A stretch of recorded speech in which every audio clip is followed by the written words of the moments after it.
بسم الله الرحمن الرحيم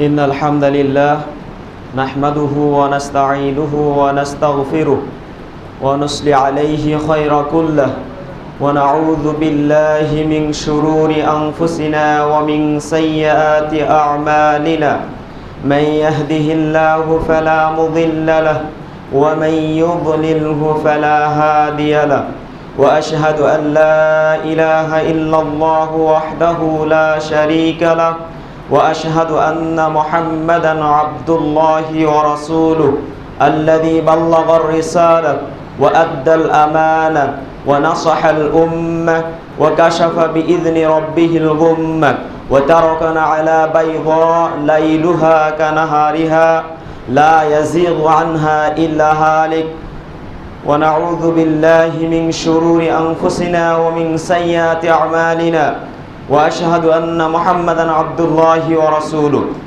أما بعد فإن أصدق الحديث كتاب الله وخير الهدي هدي محمد صلى الله عليه وسلم وشر الأمور محدثاتها وكل محدثة بدعة وكل بدعة ضلالة وكل ضلالة في النار أولاً أوصيكم ونفسي بتقوى الله عز وجل فإن الله عز وجل يقول في القرآن المجيد وفرقانه الحميد فأعوذ بالله من الشيطان الرجيم بسم الله الرحمن الرحيم يا أيها الذين آمنوا اتقوا الله حق تقاته ولا تموتن إلا وأنتم مسلمون وقال تعالى يا أيها الناس اتقوا ربكم الذي خلقكم من نفس واحدة وخلق منها زوجها وبث منهما رجالا كثيرا ونساء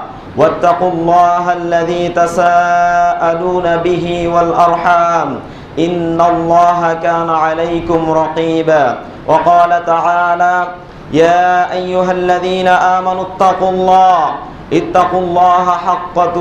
الله وقولوا قولا سديدا يصلح لكم أعمالكم ويغفر لكم ذنوبكم ومن يطع الله ورسوله فقد فاز فوزا عظيما الآية وقال الله تبارك وتعالى في القرآن المجيد وفرقانه الحميد يا أيها الذين آمنوا أطيعوا الله وأطيعوا الرسول وأولي الأمر منكم فإن تنازعتم في شيء فردوه إلى الله والرسول إن كنتم تؤمنون بالله والرسول إن كنتم تؤمنون بالله واليوم الآخر إلى آخر الآية وقال النبي الأمين صلى الله عليه وسلم في الأحاديث الصحيحة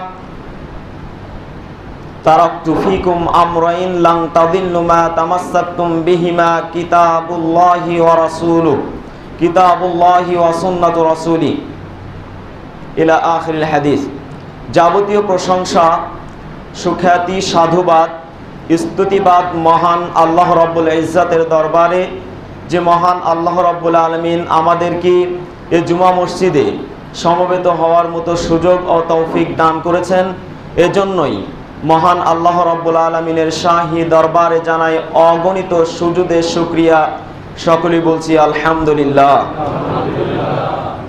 অতঃপর অসংখ্য অগণিত দুরূদ ও সালাম বর্ষিত হোক এই পৃথিবীর মাঝে প্রেরিত নির্যাতিত নিপীড়িত নিষ্পেষিত মানব জাতিকে হেদায়েতের পথ দেখিয়ে যে মহামানবতার মুক্তির দূত এই পৃথিবীর বুক থেকে চির বিদায় নিয়ে পরপারে পাড়ি জমিয়েছেন সেই নবীর প্রতি বর্ষিত হোক অগণিত দুরূদ ও সালাম সকলেই বলি সাল্লাল্লাহু আলাইহি ওয়াসাল্লাম।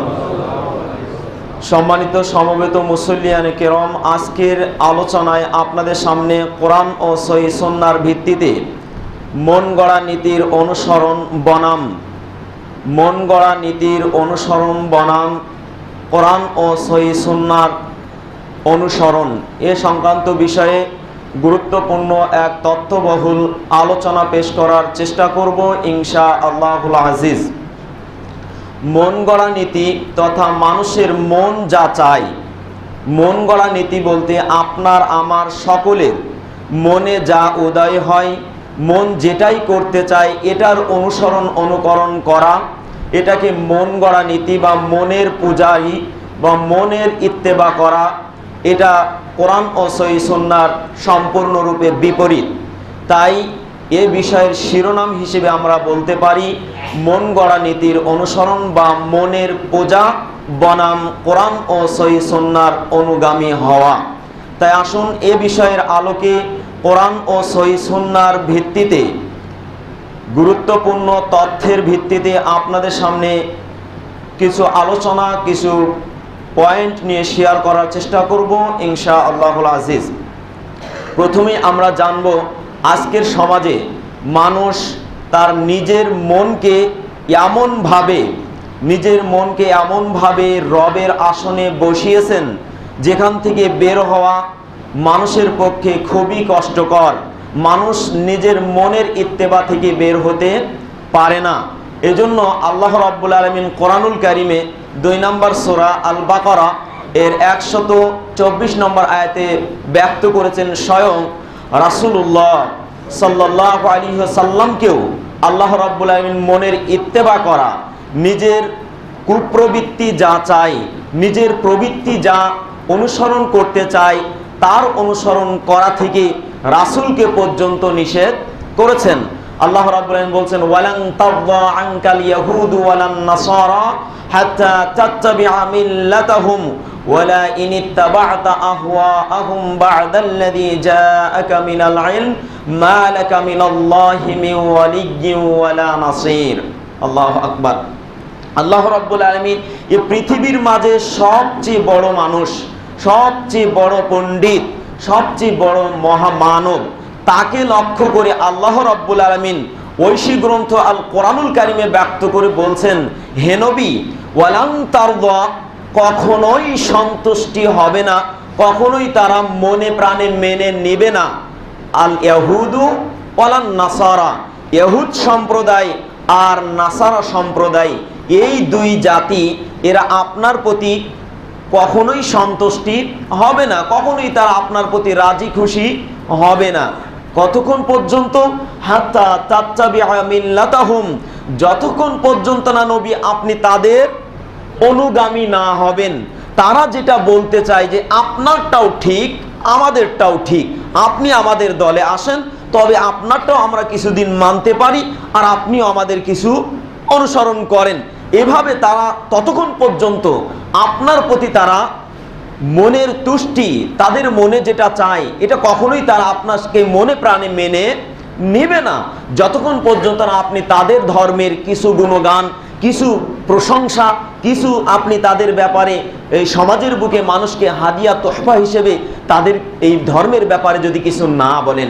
এই জন্য আল্লাহ রাব্বুল আলামিন বলছেন ওয়ালা ইনিত্তাবা'তা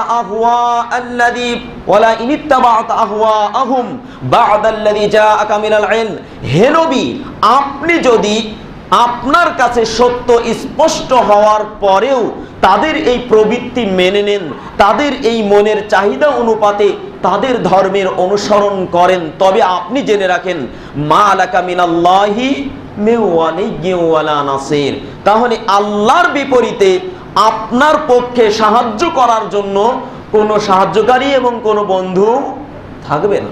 আল্লাহু আকবার। আল্লাহ রাব্বুল আলামিন নবীর জন্য যদি এই সংকেত, এই ভবিষ্যৎ হুঁশিয়ারি সংকেত উল্লেখ করেন, তবে আপনি আমি যারা এ সমাজে বিচরণ করছি, যাদের আগের পরের কোনো গুনাহ মাপ নেই, এবং আপনি বা আমি কেউ এই মর্মে দাবিদার হতে পারি না যে আপনি আমি নিষ্কলুষ, কোনো দিক থেকে আপনার আমার পাপ নেই। অথচ এই পৃথিবীর মাঝে যিনি নিষ্কলুষ ব্যক্তি হিসেবে যার আগের পরের সমস্ত গুনাহ আল্লাহ রাব্বুল আলামিন মাফ করে দিয়েছেন, সেই ব্যক্তির জন্য তেমন একজন মহামানবতার মুক্তির দূতের জন্য যদি এই সংকেত হয়, তবে আজ আপনি আমি সহ সারা বিশ্বের যে সমস্ত মুসলিমগণ, যে সমস্ত মানুষ বিশেষ করে যারা এই মর্মে নিজেদের মনের চাহিদা অনুপাতে ধর্মকে মানার চিন্তা ভাবনা করছেন, তাদের অবস্থাটা কি হতে পারে? অতএব আপনাকে আমাকে নিজের মনে যেটা চাই এটাকে প্রত্যাখ্যান করতে হবে। আজ নিজের মন চাচ্ছে যে গান বাজনা শুনতে, নিজের মনটা সদা সর্বদাই সকলের মনে, বিশেষ করে গান বাজনা, একটু ঢোল তবলার বাজনা যখন আসে তখন এগুলি শুনতে সকলের কানে যখন এই আওয়াজটা আসে শুনতে একটু ভালো লাগে, স্মৃতিমধুর, তাই এটা শুনতে আপনি আমি অভ্যস্ত হয়ে পড়ি। অথচ মনের চাহিদা এটা। ধর্ম এক জিনিস আর মনের চাহিদা আর এক জিনিস।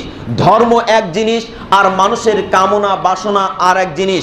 এই জন্য একটি এই কলব বা আমাদের মনের এই নামটাকে আল্লাহ রাব্বুল আলামিনের নবী সাল্লাল্লাহু আলাইহি সাল্লাম দিয়েছেন, আলা ওয়া ইন্না ফিল জাসাদি মুদগাতান, মানুষের শরীরে, মানুষের এই সমস্ত বডির মাঝে এমন একটা বস্তু রয়েছে যেটা সেকেন্ডে সেকেন্ডে এর পরিবর্তন হয়।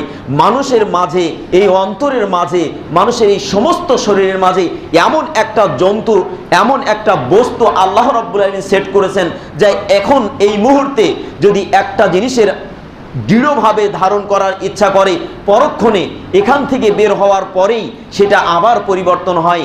এজন্য আল্লাহ নবী সাল্লাল্লাহু আলাইহি ওয়াসাল্লাম বলছেন, আলা ওয়া ইন্না ফিল জাসাদি মুদগাতান, জেনে রাখো মানুষের এই সমস্ত দেহের মাঝে একটা অনুবীক্ষণ যন্ত্র রয়েছে, যেটা মানুষ যদি ওইটা সঠিক হয়, মানুষের ওই বস্তুটি যদি সঠিক থাকে, তবে তার সমস্ত অঙ্গ প্রত্যঙ্গ সব ভালো থাকে। আর যদি ওটা নষ্ট হয়ে যায় তবে সব কিছুই তার বরবাদ হয়ে যায়। আলা ওহিয়াল কলব, আল্লাহ রাসূল সাল্লাল্লাহু আলাইহি সাল্লাম বলছেন, জেনে রাখো সেই অনুবীক্ষণ যন্ত্রটি হলো মানুষের কলব। আর কলব শব্দের অর্থ হলো পরিবর্তন, যা একই অবস্থাতে বহাল থাকে না, সেকেন্ডে সেকেন্ডে তার পরিবর্তন হয়। মানুষ যদি এখন দৃঢ়ভাবে এটা ইচ্ছা করে যে না, আর মনের ইত্তেবা করব না, নিজের মন যেটা চাই সে অনুপাতে নিজের পরিবার পরিজন, সন্তান সন্ততি, এমনকি আমার সামাজিক জীবন সহ আমার নিজের ব্যক্তিগত জীবন আমি পরিচালনা করব না, কিন্তু পরক্ষণে দেখা যায় আবারও সে নিজের মন অনুপাতে, নিজের মন যেটা চেয়েছে সে অনুপাতেই সে কাজ করে চলেছে। এই জন্য মনের পূজা এক জিনিস আর ধর্ম আর এক জিনিস। আরও একটা কথা আমাদের সমাজে যেটা বলা অতীব জরুরি, যে চলন্ত ধর্ম হলো এক জিনিস আর কোরআন ও সহিহ সুন্নাহর ভিত্তিতে, তদন্তের ভিত্তিতে বলা হয় আর এক জিনিস। তখন আমরা যারা চলন্ত ধর্মের উপর প্রতিষ্ঠিত, আমরা যারা ধর্ম বলেই মেনে আসছি, দীর্ঘদিন থেকে এটাকে ধর্ম বলেই জানি, যে এই ধর্মের কথা এখন বর্তমান প্রেক্ষাপটে কোরআন আর সহিহ সুন্নাহর নির্যাসে, দলিলের ভিত্তিতে, অকাট্য প্রমাণের ভিত্তিতে যদি এটা প্রমাণ সহ উপস্থাপন করা হয়, তখন আমরা যারা পূর্বে চলমান ধর্মের উপর প্রতিষ্ঠিত ছিলাম, এখন এই তদন্তকৃত ধর্মটা মানা অতীব জটিল হয়ে পড়ে। আরে এতদিন থেকে তো এটা ধর্ম বলেই জানছি, এটা তো ধর্ম বলেই মানছি, আর আজকে এটা বলে কি, এটা কি মানা যায় নাকি এটা মেনে নেওয়া সম্ভব হয়? এই জন্য আপনার আমাকে এই যে মনের পূজা, দীর্ঘদিনের করে আসা কাজ, এটা ছাড়া অত্যন্ত কষ্টকর হয়ে দাঁড়াবে। যদি মনের পূজা করি, তবে আপনি আমি পূর্বে যেটা করতাম এটা এখন তদন্তের ভিত্তিতে বলা হলেও, মনের পূজা করার কারণে কোরআন সুন্নাহ হাজারো ভাবে অকাট্য প্রমাণের ভিত্তিতে তুলে ধরা হলেও সেটা আপনি আমি নিজের মনের থেকে মেনে নিতে পারি না। এই জন্য মনের পূজা আগে ত্যাগ করতে হবে। আল্লাহ রাব্বুল আলামিন এই মর্মে বলেছেন, আপনি কি তাকে দেখেননি যে তার কুপ্রবৃত্তি, যে তার প্রবৃত্তিকে আত্মা হিসেবে মেনে নিয়েছে?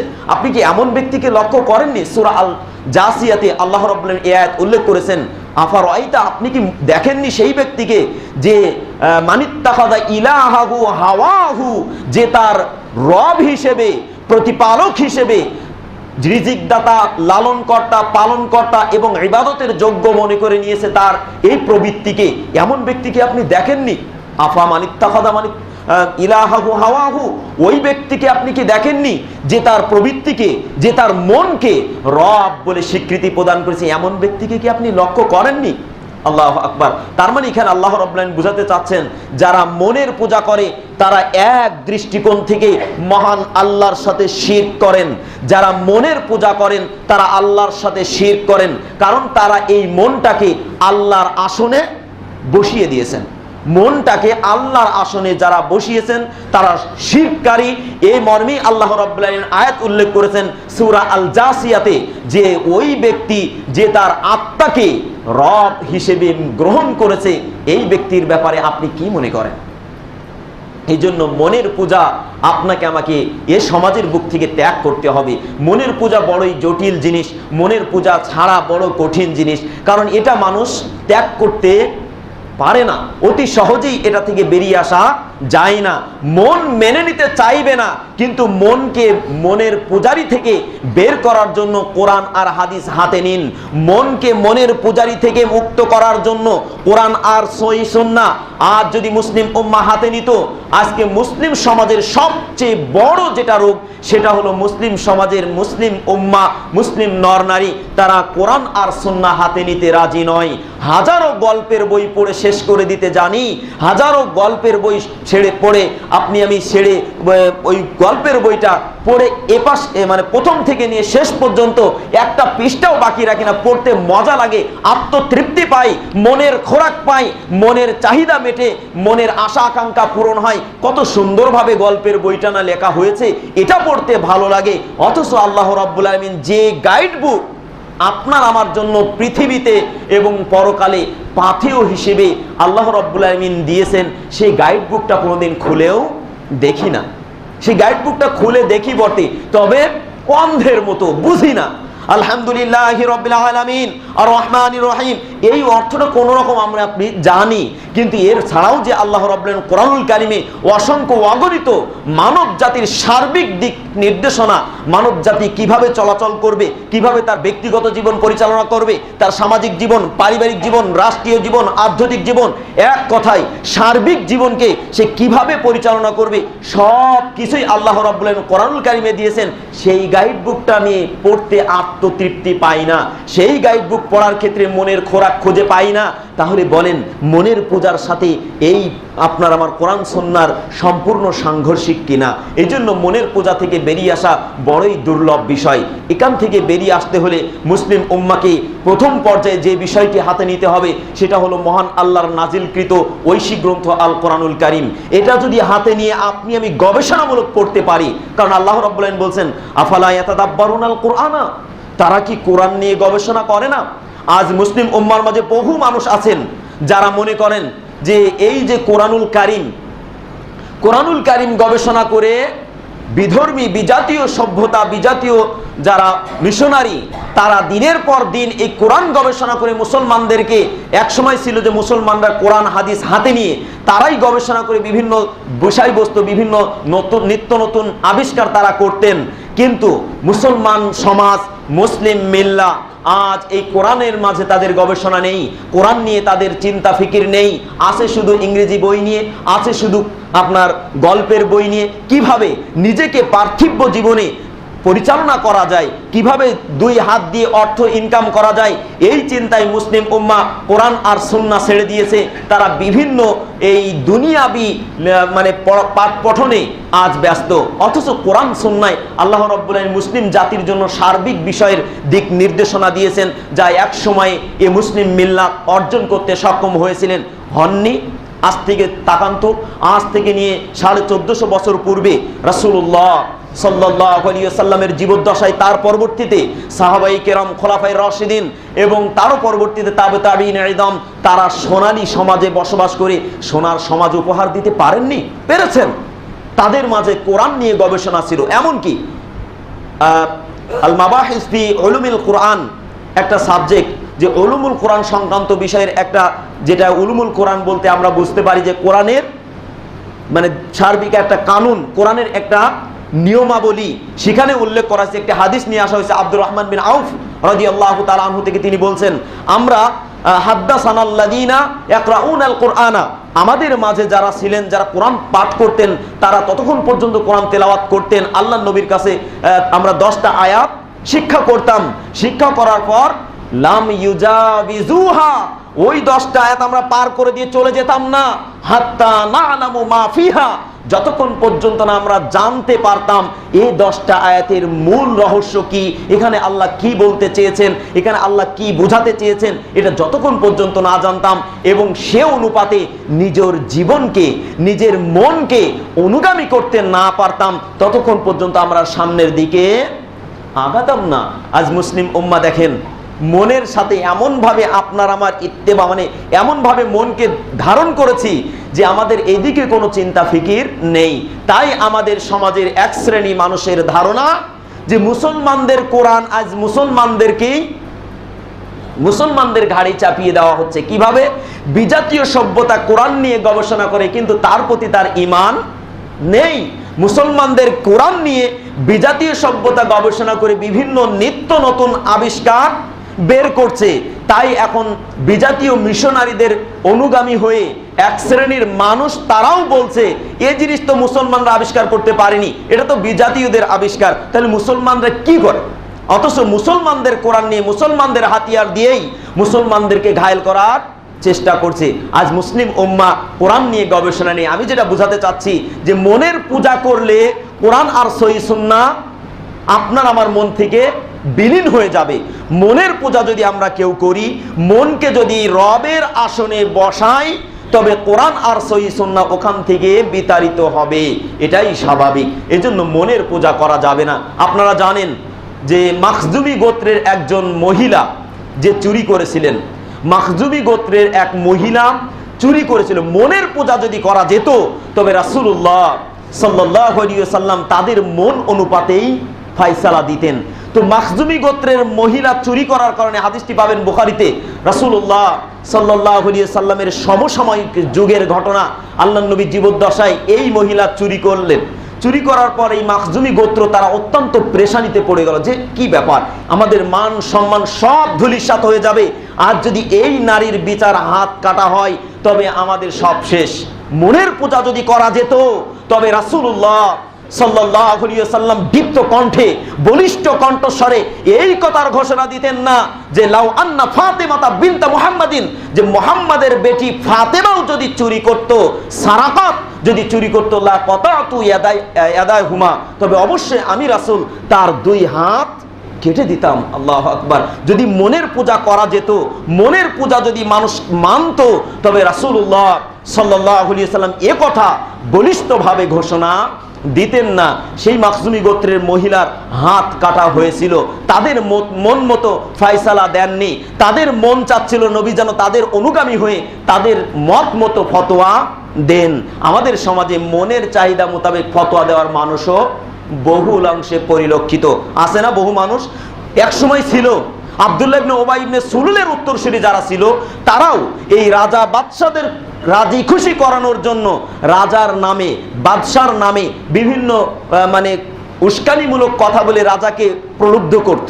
রাজাকে এমনভাবে বাদশাকে কথা বলতো যে বাদশা খুশি হয়ে ওই আলেমকে বেশি বেশি উপঢৌকন দিতেন। এই জন্য আব্দুল্লাহ ইবনে উবাই ইবনে সুলুলের উত্তরসূরি যারা, আব্দুল্লাহ ইবনে উবাই ইবনে সুলুল মুনাফিক সর্দার, এর উত্তরসূরি এক শ্রেণীর মানুষ রাসূলুল্লাহ সাল্লাল্লাহু আলাইহি ওয়াসাল্লামের জীবদ্দশা থেকে নিয়ে আজও পর্যন্ত তারা বিদ্যমান আছে, যারা রাজা বাদশাদেরকে, বিভিন্ন মানুষদেরকে খুশি করার জন্য এভাবে হাদিসের নামে, কোরআনের নামে বিভিন্ন কথাবার্তা বলে।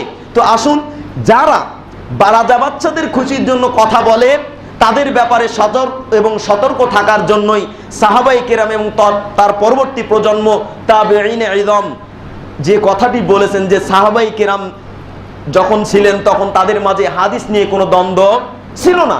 সাহাবাইরা যে কথাই বলতেন যেটা ক্বালা রাসূলুল্লাহি সাল্লাল্লাহু আলাইহি ওয়াসাল্লাম, আল্লাহ রাসূল বলেছেন, কিন্তু যখন থেকেই বাদশাদের নামে এ ধরনের বানোয়াটি হাদিস বের হতে লাগলো, রাজা বাদশাদের খুশি করার জন্য, বাদশাদের রাজি খুশি করার জন্য বিভিন্ন ওলামায়ে কেরাম যারা জ্ঞানে স্বল্প এবং তারা বাদশাদেরকে খুশি করতে এভাবে হাদিস পেশ করতে লাগলো, তখন আপনারা পাবেন এই হাদিস মুসলিমের মুকাদ্দামাতে আব্দুল্লাহ বিন ইবনে সিরিন রাহিমাহুল্লাহ তিনি উল্লেখ করেছেন, যখন এভাবে হাদিসের প্রচলন শুরু হলো তখন আমরা বলতে লাগলাম সাম্মু লানা রিজালাকুম, তোমরা তোমাদের রাবির নাম বলো, তুমি কার কাছ থেকে শুনেছো, তুমি কার কাছ থেকে, তুমি কার কাছ থেকে, তুমি কার কাছ থেকে, এভাবে আমরা সনদ তালাশ করলাম। এবং তিনি বলছেন ফাইনাল ইসনাদা ফিদ্দিন, কারণ সনদ হলো দিন। এই সনদ যদি না থাকতো লাউলাল ইসনাদা লাহাদামাদ দিন, যদি সনদের ধারাবাহিকতা না থাকতো তবে মানুষ তাদের মন মতো, মনের চাহিদা অনুপাতে এক একজন হাদিস তৈরি করে নিত। এটাই আমি ক্বালা রাসূলুল্লাহ সামি'তু রাসূলুল্লাহি সাল্লাল্লাহু আলাইহি ওয়াসাল্লাম ইয়াকুলু কাযা, আমি রাসূলকে বলতে শুনেছি, রাসূল এরূপ এরূপ বলেছেন। মনের চাহিদা অনুপাতে এক একজন মানে যারা উচ্চ পর্যায়ের মানুষ তারা নিজেদের মন মতো হাদিস তৈরি করত আর রাসূলের নামে এভাবে হাদিস চালিয়ে দেওয়ার চেষ্টা করত। কিন্তু এর কোনো সুযোগ, মনের চাহিদা অনুপাতে হাদিস তৈরি করে আল্লাহ রাসূলের নাম দিয়ে চালিয়ে দিবেন, এর কোনো সুযোগ শরীয়তের মাঝে নেই। এ ব্যাপারে রুখে দাঁড়িয়েছিলেন তাবেঈন ইদমগণ। তারা বলছেন ফাইনাল ইসনাদা ফিদ্দিন, কারণ সনদ হলো তথা হাদিসের মতন পর্যন্ত পৌঁছানোর যে মাধ্যম, এটাকেই বলা হয় সনদ। ধরে নেন আমার থেকে নিয়ে 5 জন শুনলেন, রাসূল থেকে 5 জন হাদিস শুনবেন। মনে করেন রাসূল একটি হাদিস বলেছেন, ওই হাদিসটা শুনেছেন আবু বকর। আবু বকর রাদিয়াল্লাহু তাআলা আনহু যখন উমরের কাছে হাদিসটা বর্ণনা করবেন, তখন তিনি বলবেন আমি রাসূলকে বলতে শুনেছি, অথবা রাসূল আমাকে এ কথা বলেছেন, রাসূল এভাবে বলেছেন। তখন তিনি যখন উমরের কাছে বললেন, উমর রাদিয়াল্লাহু তাআলা আনহু বলবেন আমি আবু বকরের কাছে, আবু বকর থেকে বলতে শুনেছি, আবু বকর বলেছে এই কথাটা রাসূল এভাবে বলেছেন। আবু বকর বললেন ওসমানের কাছে, ওসমান রাদিয়াল্লাহু তাআলা আনহু বলবেন আমি উমরের থেকে, উমর শুনেছে আবু বকরের থেকে, আবু বকর শুনেছে রাসূলের থেকে। এটা হলো সনদ। এভাবে সনদ মতন পর্যন্ত পৌঁছানোর এই মাধ্যমকে বলা হয় সনদ। কিন্তু মানুষ যখন আল্লাহর নবীর এই হাদিসের প্রতি একনিষ্ঠভাবে মানুষ সহিহ সুন্নাহ ধারণ করে নিজের জীবনকে, ব্যক্তিগত জীবন, পারিবারিক জীবন, সামাজিক জীবন, রাষ্ট্রীয় জীবন, সার্বিক জীবনকে পরিচালনা করে স্বর্ণের সমাজে রূপান্তরিত হচ্ছে, ঠিক সেই মুহূর্তে এই আব্দুল্লাহ ইবনে উবাই ইবনে সুলুলের উত্তরসূরিরা থেমে থাকেনি। তারা আল্লাহর নবীর নামে হাদিস বানিয়ে আল্লাহর নবীর নাম দিয়ে চালিয়ে দেওয়ার চেষ্টা করেছে। আর তখনই সাহাবায়ে কেরাম যারা কোরআন ও সহিহ সুন্নাহর অনুগামী, কোরআন আর সহিহ সুন্নাহ ভিত্তিক যারা জীবন গঠন করছে, তারা ওই সময়ে রুখে দাঁড়িয়েছিলেন এবং বলিষ্ঠ কণ্ঠস্বরে তারা এ কথা উচ্চারণ করেছিলেন যে তোমরা তোমাদের রিজাল তথা রাবিদের নাম উল্লেখ করো। কারণ আমরা জানি ফাইনাল ইসনাদা ফিদ্দিন, কারণ দিনের মাঝে সনদ হলো, সনদই হলো দিন।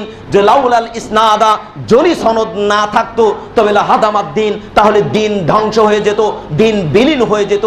আজ থেকে 1450 বছর পূর্বে আল্লাহর নবী যে দিন, যে ধর্ম, যে শরিয়াত মুসলিম উম্মাকে শিখিয়েছেন, সেই ধর্ম, সেই শরিয়াত আজ মুসলিম উম্মার মাঝে জীবিত থাকতো না যদি এই সনদের সিলসিলা না থাকতো।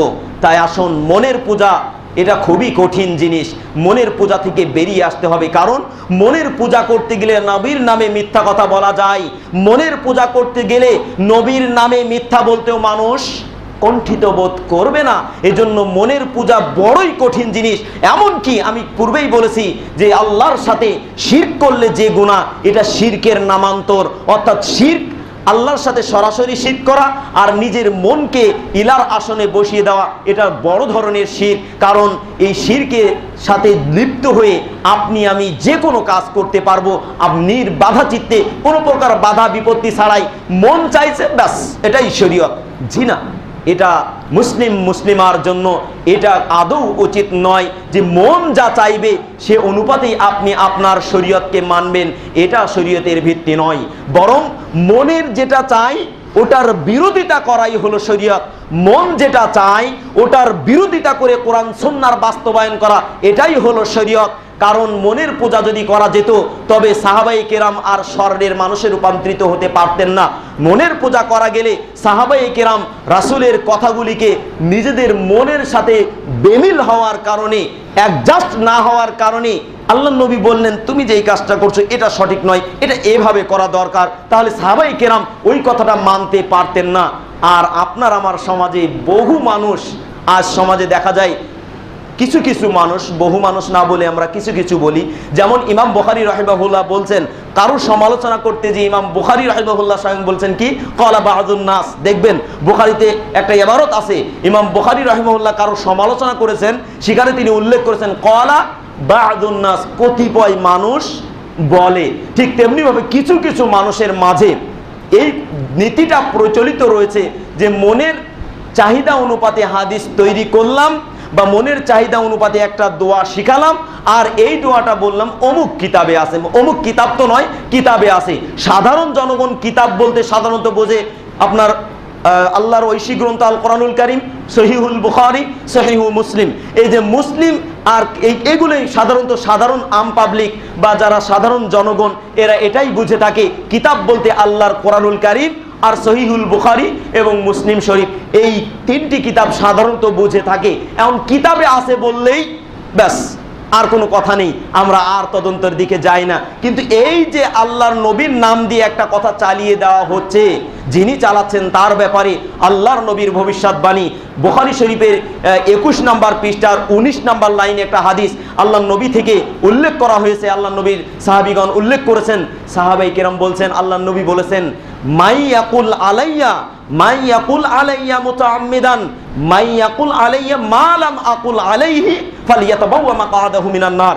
যে ব্যক্তি এমন কোন কথা বলল, মাই ইয়াকুল আলাইয়া, আমার উপরে কোন ব্যক্তি যদি এমন কথা বলে যে কথা লাম আকুল আলাইহি, যে কথার উপরে আমি কোনো কথা ব্যক্ত করি নাই, এমন কথা যদি কেউ আমার দিকে সপ্রুত করে দেয়, এমন কথা যদি কেউ সমাজে প্রচলন ঘটায়, তবে তার থাকার জায়গা হবে ফালিয়াতাবাওয়া মাকআদাহু মিনান নার, তার থাকার জায়গা হবে জাহান্নাম, তার ঠিকানা হবে জাহান্নাম। অতএব আমরা যারা মনের সাথে মনকে মিলিয়ে নিয়ে সমাজের বুকে এ ধরনের কথাবার্তা প্রচলন করছি, তাদের অবস্থা খুবই ভয়াবহ। কারণ আল্লাহর নবী আরো অন্য হাদিসে বলেছেন, মান কাযাবা আলাইয়া মুতাআম্মিদান ফালিয়াতাবাওয়া মাকআদাহু মিনান নার। যে ব্যক্তি আমার নামে কোনো মিথ্যারোপ করে, সমাজের বুকে কথা ছড়িয়ে দেয়, আর জনগণ সে অনুপাতে আমলে উদ্বুদ্ধ হয়, এর সমপরিমাণ পাপ যে ব্যক্তি এই মিথ্যা কথা দিয়ে আমার নামে হাদিস চালিয়ে দেয়, ওই ব্যক্তির মানে আমল নামাই এটা সংযুক্ত হবে, অ্যাডজাস্ট হবে। অর্থাৎ ওই ব্যক্তির আমল নামাই দ্বিগুণ শাস্তির কথা লেখা হবে। আমরা জানি পাপ কাজের দিকে যদি কেউ আহ্বান করে আর ওই পাপ কাজে সাড়া দিয়ে যে ওই পাপ কাজে পতিত হবে, তার জন্য বেনিফিট, এর জন্য যে পাপের একটা বোঝা, এই বোঝার কিছু মানে বোঝা বলতে কি, এই বোঝা কিন্তু আপনি আমি বহন করব না, কিন্তু আপনি যে পাপের মধ্যে নিমজ্জিত করার জন্য আমি উদ্বুদ্ধ করলাম, আপনাকে পাপের দিকে ঠেলে দেওয়ার জন্য আমি একটা রাস্তা দেখিয়ে দিলাম, এই রাস্তা দেখানোর কারণে আপনি ওই পাপের দিকে গেলেন। অতএব ওই পাপটা করাই আপনার যতটুকু পাপ হবে তার সমপরিমাণ পাপ আমি যে দেখিয়ে দিলাম আমার আমল নামাতেও এটা যুক্ত হবে। কারণ আমার ব্যক্তিগত কোনো উদ্ধৃতি বা কথা দিয়ে নয়, রাসূলুল্লাহ সাল্লাল্লাহু আলাইহি ওয়াসাল্লাম উল্লেখ করেছেন, ওয়ান জারির ইবনে আব্দুল্লাহ রাদিয়াল্লাহু তাআলা আনহু قال قال رسول الله صلى الله عليه وسلم من سن في الاسلام سنة حسنة فله اجرها। আল্লাহু আকবার। আল্লাহর নবী বলছেন, যে ব্যক্তি একটা পড়ে থাকা ওয়াকিজ সুন্নাত, যে সুন্নাতে জং ধরে গেছে, সমাজে মানুষ এটা আমল করে না, এমনভাবে এই সুন্নাহকে মানুষ প্রত্যাখ্যান করেছে, সমাজের বুকে উন্মোচন করলে যেই উন্মোচন করতে যায় এই সহি সুন্নাহ মোতাবেক আমরা জীবন গঠন করি, যে এ কথা বলে তাকে মানুষ কণ্ঠিত বোধ করবে, মানুষ তাকে গালিগালাজ করবে, মানুষ তাকে বিভিন্ন ধরনের কটূক্তি কথা বলবে। এরকম কথা শোনার পরেও যে মাংসান্না, যে জারি করবে সুন্নাতান, এমন একটা পদ্ধতি, এমন একটা সুন্নাহ যা মানুষ আমল করতো না, হাসানাতান, ভালো একটি সুন্নাহ, যে সুন্নাহ আল্লাহর নবী দেখিয়ে গেছেন, সেই সুন্নাহ যে চালু করবে, আল্লাহর নবী বলছেন ফালাহু আজরুহা, তবে এই সুন্নাতটি জারি করার কারণে তার সমপরিমাণ তার জন্য প্রতিদান রয়েছে। ও আজরু মান আমিলা বিহা, আর তার মানে সমপরিমাণ প্রতিদান তার আমলনামায় দেওয়া হবে, মান ওই ব্যক্তির সমপরিমাণ আমিলা বিহা, যে এই সুন্নাহ অনুপাতে নিজের জীবনকে বাস্তবায়ন করবে। এখন কথার কথা ধরে নিন, সমাজে একটা জিনিস আপনার মনের সাথে খুব বহুদিন থেকে গেড়ে আসে, এখন হঠাৎ করে কোরআন ও সহিহ সুন্নাহর নির্যাসে আমরা বললাম যে আপনার মনের এই চাহিদাটাকে প্রত্যাখ্যান করে ওই জায়গায় এই সুন্নাহটাকে বসিয়ে দেন। এখন যদি কেউ ওই চাহিদাটাকে দূর করে দিয়ে এই সুন্নাহটাকে তার মনের মধ্যে গাড়তে পারেন, তবে সে যতটুকু উপকৃত হবে তার সমপরিমাণ উপকৃত যিনি জারি করছেন তার আমলনামাতেও লেখা হবে। কিন্তু আল্লাহর নবী আবার বলেও দিয়েছেন, মিন গায়রি আইয়ান কুসা, তবে তোমরা কেউ নিজের মনে এই আশা আকাঙ্ক্ষা রাখবে না, নিজের মন যেন ছোট না হয়ে যায়, আরে উনি আমাকে বললেন আর আমি করলাম, উনি বেনিফিট পাবেন? জি না, এটা হতে পারে না। এজন্য যাতে মানুষের মন ছোট হয়ে না যায়, মানুষের মন যেন খাটো হয়ে না যায়, এজন্য আল্লাহ নবী আবার বর্ণনা করে দিয়েছেন, মিন গায়রি আইয়ান কুসা মিন উজুরিহিম শাইআ, উভয়ের যে আমলটা করবে এর জন্য তার আমল নামা থেকে, তার সওয়াবের ভান্ডার থেকে কমিয়ে যে তাকে দেওয়া হবে তা বলে নয়, বরং সে যতটুকু পাবে তার সমপরিমাণ সওয়াব যে জারি করবে তার আমল নামাতেও দেওয়া হবে। এটা গেল পজিটিভ সাইড। আর নেগেটিভ সাইড এবার আল্লাহ নবী বলছেন, ওয়ামান সান্না ফিল ইসলামি সুন্নাতান সাইয়্যাতান, যেটা ইতিপূর্বে আপনাদেরকে বলছিলাম, আল্লাহ নবী সাল্লাল্লাহু আলাইহি ওয়াসাল্লাম বলেছেন পক্ষান্তরে, ওয়ামান সান্না, যে জারি করে, সুন্নাতান, এমন সুন্নাহ, সাইয়্যাতান, যে সুন্নাহ খুবই খারাপ, যে পদ্ধতি আমি রাসূল বলি নাই, যে পদ্ধতি আমার সাহাবায়ে কেরাম কোনোদিন আমল করে নাই, এ ধরনের সুন্নাহ যে সমাজে জারি করবে, ফালাইহি বিজরুহা, এই সুন্নাহ, এই ওয়াকিদ সুন্নাহ, যে সুন্নাহর কোনো ভিত্তি নাই, যে সুন্নাহর কোনো দলিল আদিল্লা পর্চা কিছুই নাই, এমন সুন্নাহ যদি কেউ জারি করে, খারাপ সুন্নাহ, যে সুন্নাহ নবীর থেকে প্রমাণ নেই, সাহাবায়ে কেরাম থেকে প্রমাণ নেই, তাবেঈনে ইযম থেকে তার কোনো সিলসিলা নেই, আল্লাহ নবী বলছে এরকম সুন্নাহ যদি কেউ জারি করে তবে তার উপরেই এর পাপ বর্তাবে, তার ঘাড়েই এটা চাপিয়ে দেওয়া হবে। ওয়া আজরু ওয়া বিজরু মান আমিলা বিহা, আর যে এই সুন্নাহটা বাস্তবায়ন করবে, নিজের জীবনে এটা আঁকড়ে ধরবে, ধরেন মনের চাহিদা অনুপাতে একটা কথা বললাম, এটা শরীয়ত, এটাই শরীয়ত, এটাই মেনে নেওয়া আমাদের দরকার। এখন এই অনুপাতে ধারণা করে যদি বলি আর আপনি আমি যদি সেটা নিজের মন থেকে মেনে নেই, সেই অনুপাতে ব্যক্তিগত জীবন থেকে নিয়ে সার্বিক জীবন পরিচালনার চেষ্টা করি, তবে আপনি আমি যতটুকু গোমরাহী হব আর যতটুকু পাপের ভাগী হব তার সমপরিমাণ পাপ আল্লাহ নবী বলছেন যে এটা জারি করলো তার আমলনামায় দেওয়া হবে। আল্লাহ নবী তারপরে বলছেন, এটারও ব্যাখ্যা দিয়েছেন, মিন গায়রি আইয়ান কুসা মিন আওজারিহিম শাইআ, তাদের উভয়ের পাপের বোঝা থেকে কোনো প্রকার হালকা করা হবে না। আল্লাহু আকবার। তাই মনের পূজা বড় কঠিন জিনিস। মনের পূজা থেকে বেরিয়ে আসতে গেলে মুসলিম উম্মাহ তার জীবনকে যেমন পরিপাটি করে সুচারুভাবে সুসজ্জিত করতে সক্ষম হবে, ঠিক তেমনিভাবে তার পরিবারকেও গঠন করতে সক্ষম হবে। কিন্তু মনের পূজা যখন আপনি আমি করব, মনকে আপনি আমি রবের আসনে বসিয়ে দিব, তখন এখান থেকে বেরিয়ে এসে কোরআন সুন্নাহ মোতাবেক নিজের জীবনকে পরিচালনা করা বড়ই দুর্লভ বিষয়, বড়ই দুঃসাধ্য বিষয়। এজন্য মনের পূজা থেকে অবশ্যই মুসলিম নর নারীকে বেরিয়ে আসতে হবে। মন যেটা চায় তার বিরোধিতা করাই শরীয়ত। ইতিপূর্বে আমি আপনাদেরকে বলছিলাম যে মন যেটা চায় কোরআন আর সহিহ সুন্নাহ সেটার বিরোধিতা করে কোরআন সুন্নাহ অনুপাতে জীবন পরিচালনা করা, এটাই হলো শরীয়ত। তাই মনের পূজা থেকে আল্লাহ আমাদের সকলকে যেন বেরিয়ে এসে কোরআন আর সহিহ সুন্নাহর অনুগামী হওয়ার সুযোগ ও তৌফিক দান করেন, আল্লাহুম্মা আমিন।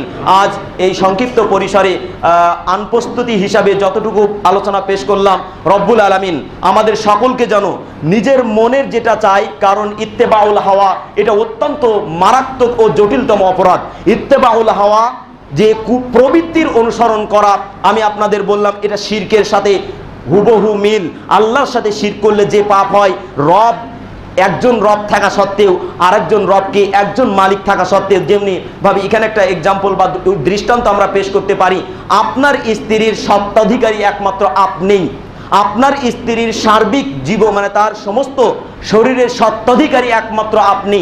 এখানে যদি অন্য কেউ এসে ভাগ বসায়, আপনি যেমন সেটা বরদাস্ত করবেন না, সেটা কোনোদিনই নিজের মন থেকে মেনে নেবেন না, ঠিক তেমনিভাবে আল্লাহ যে একজন রব, এই রবের সাথে যদি রবের সাথে অন্য কাউকে রব বলে স্বীকৃতি প্রদান করা হয়, তবেই সেটা হয় শিরক। আর এই শিরকের গুনাহ আল্লাহ মার্জনা করেন না। আল্লাহ এই মর্মে উল্লেখ করেছেন সূরা আল মায়েদা এর 72 নম্বর আয়াতে আল্লাহ রাব্বুল আলামিন উল্লেখ করেছেন, ইন্নাহু মান ইউশরিক বিল্লাহি ফাকাদ হারামাল্লাহু আলাইহিল জান্নাহ ওয়া মাওয়াহুন নার ওয়া মা লিয-যালিমিনা মিন আনসার। আল্লাহ রাব্বুল আলামিন বলছেন, নিশ্চয়ই যারা অংশীদারিত্ব সাব্যস্ত করে, আমরা যারা মনকে রব বলে মানি, আমরা যারা মনের পূজারী তাদের ব্যাপারে আল্লাহর নবীর এই সংকেত, আল্লাহ নবীর মানে মুখস্থ নিঃসৃত বাণী দিয়ে আল্লাহ রাব্বুল আলামিনের এই আয়াত ব্যক্ত করিয়ে নিয়েছেন।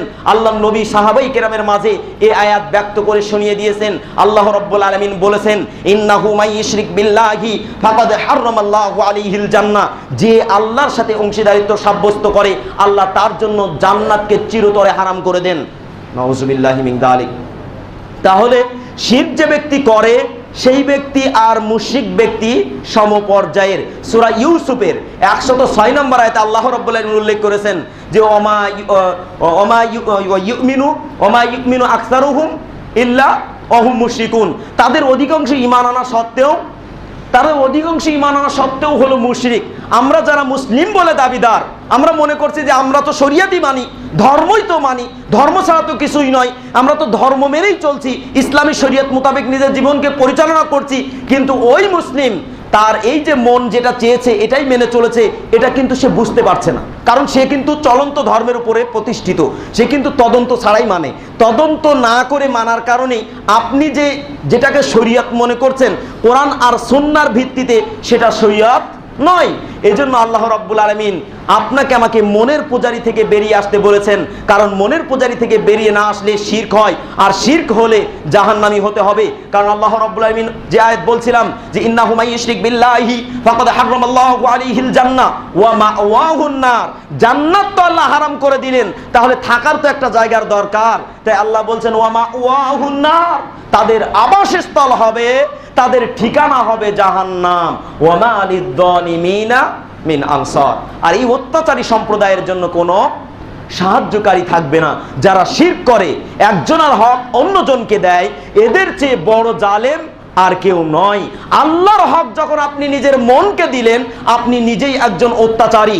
আল্লাহর হক যখন আপনার নাফসকে দিয়েছেন, কলবকে দিয়েছেন, মন, আপনার এই মনকে দিয়ে মনের ইত্তেবা করে চলেছেন, তখন আপনি আল্লাহর সাথে শিরক করে বড় ধরনের অত্যাচারী হয়েছেন।